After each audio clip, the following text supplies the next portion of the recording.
कोई कुआरा बैठा हो जिसका ब्याह ना हुआ हो, और ठाकुर जी से प्रार्थना करना, हे ठाकुर जी ऐसी पत्नी जो जो संतों की सेवा करे, ऐसी पत्नी दो जो आपकी सेवा करे, ऐसी पत्नी जो जो भजन करे, ऐसा पति दो जो संतों की सेवा, भगवत सेवा, भजन सेवा करे।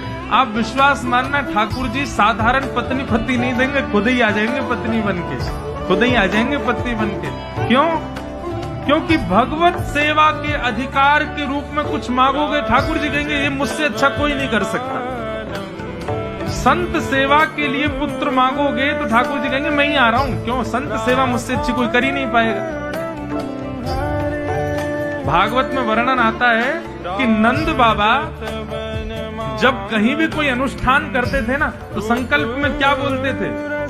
विष्णु आराधनार्थाय, गौ सेवा के लिए, संत सेवा के लिए, ब्रजवासियों की सेवा के लिए, भगवान की आराधना के लिए, भगवत सेवा के लिए एक पुत्र हमको मिले, इसलिए अनुष्ठान कर रहे हैं। तो भगवान बोले भैया भगवत सेवा, गौ सेवा, संत सेवा, विप्र सेवा ये मुझसे अच्छी कोई नहीं कर सकता, तो रुको मैं ही आ रहा हूं। जन्मे भली देव की वसुदेव क्या, लेकिन आ गए नंद यशोदा की। तो इसलिए कभी भी कुछ भी मांगना हो ठाकुर जी से खूब मांगो, लेकिन किस भाव से मांगो? ठाकुर जी आपकी भक्ति करने वाले,